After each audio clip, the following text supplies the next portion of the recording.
So, next on the agenda here for today, we will be going over learning objectives and basically pinpointing, one or two, most likely one objective to work on first, and then we'll work on the action plan around and figure out some dates that we want to get together and accomplish the rest of the activities of the circuit. So we have 5 more activities to do, which we have here.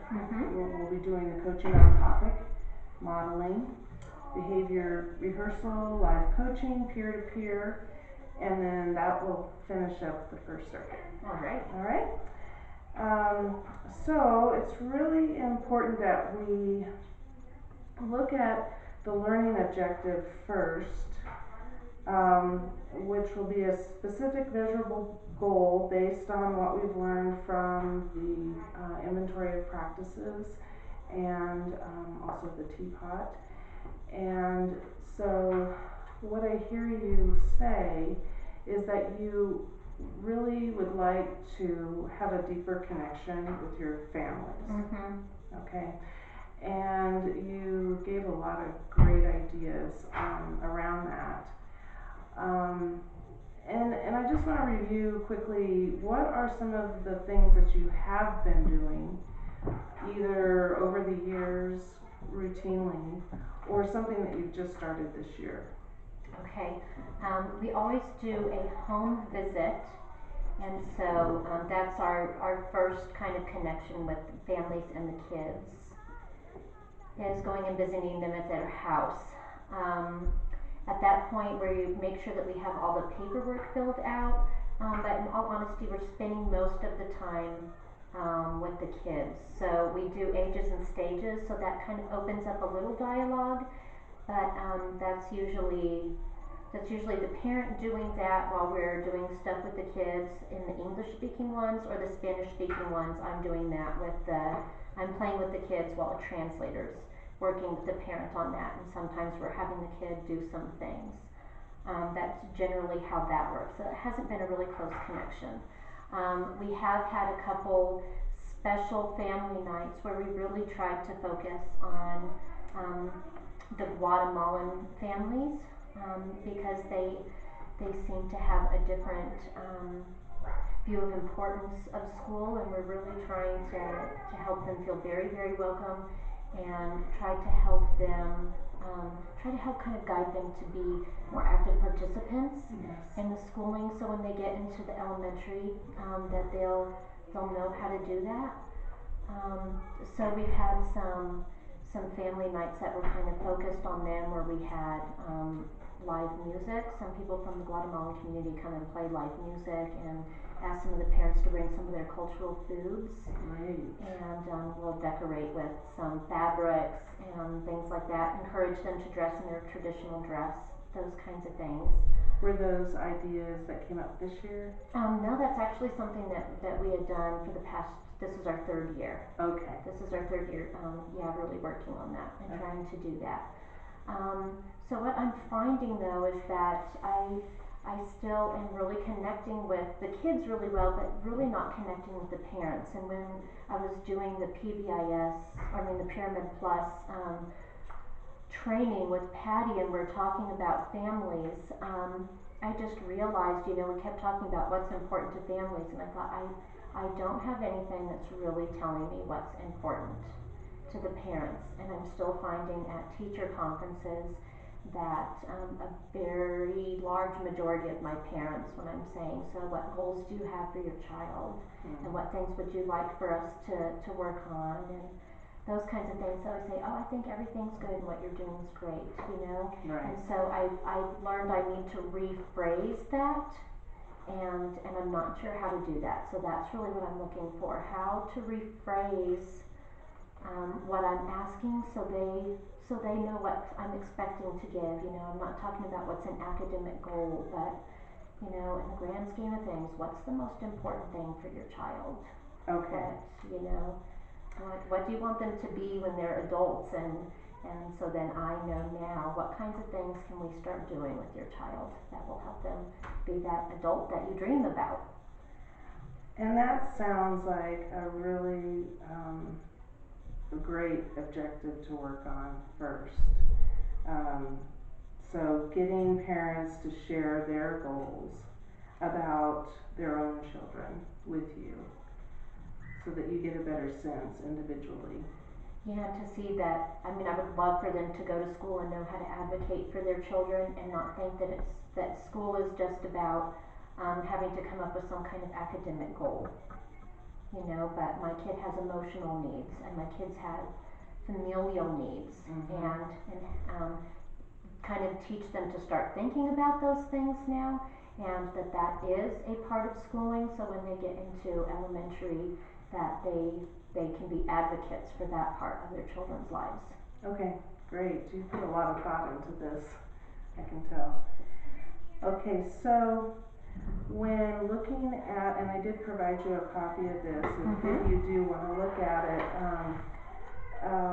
so it'd be on the second page there. So in that box on the left, we've pretty much come up together with what you've shared. You've got your overall goal of connection, deeper connection with families, and then getting parents to share their goals for their own children and advocating for their own child. Could be the very first one that you work on. Sounds great. So then when we're looking at the action plan, we just need to basically start out with dates, some information around the 5 other activities.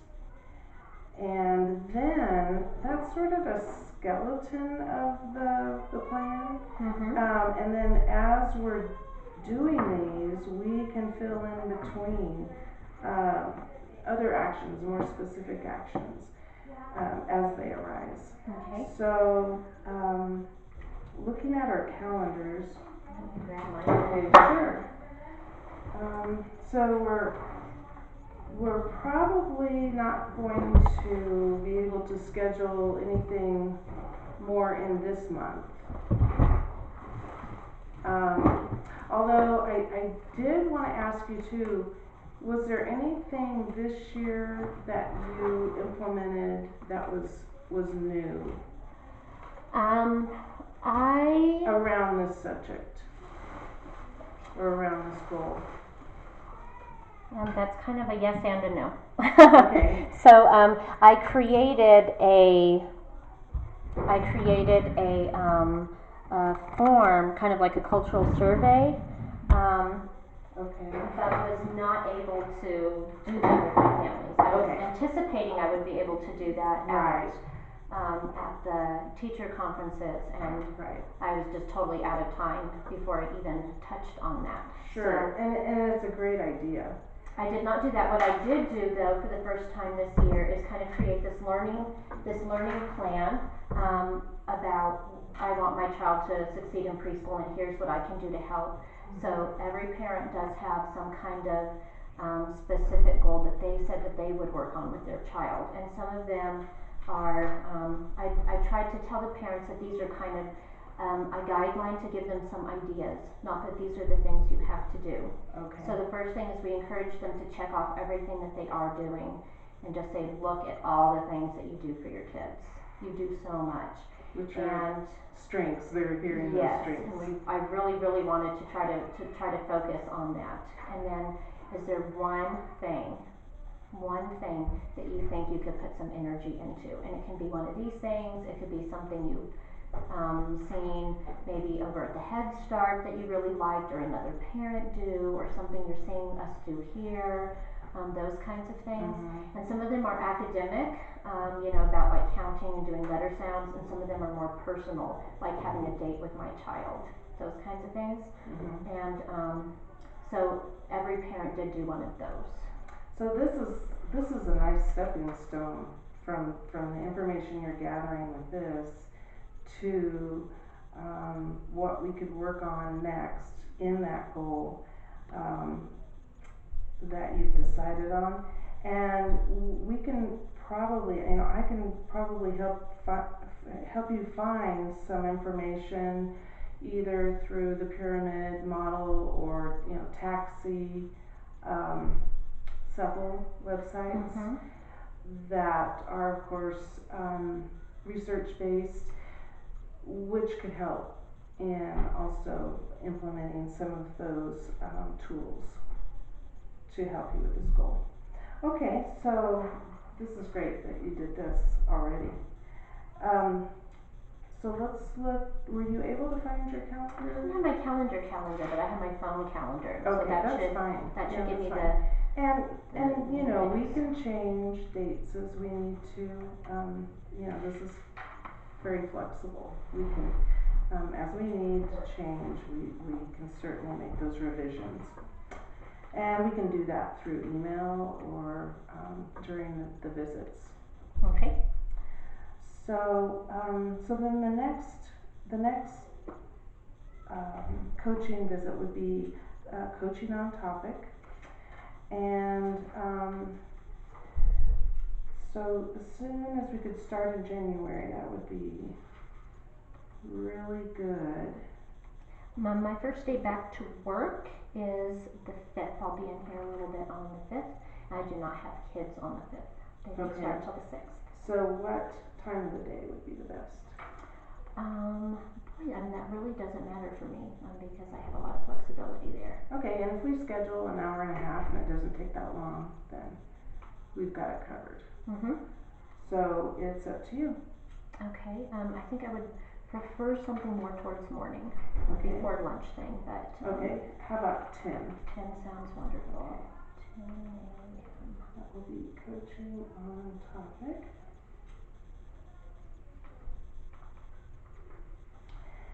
And then the next one would be modeling. So if you prefer to meet once a week and you can be flexible with those days and times, or if you really like the idea of a certain day, certain time, that consistency, I would be happy to help you with that. I'm totally good with flexibility. Okay, so what looks good that next week? That next week, I'm pretty sure I should be pretty open all week. I have my calendar only half open, so I'm only seeing half the week. That's what when you're open. Brand new calendar for a new year. Okay, well, I have meetings on the morning of, pretty much all day on the 12th. Yeah, the only thing that I could say for that following week is that I know it would need to be at 4 o'clock. Okay. But 4 o'clock anywhere, and that Friday is free as well. Right. I could do any of those days. I would be happy to meet on a Friday. Okay, let's go to 16th. And how about we say 10 again? Okay, 10 instead of 4. Yeah, Okay. Friday I can do any time. That sounds like a good idea, especially last day of the week. And that will be the modeling. And have you had a chance to just kind of read through these so that you know what happens during each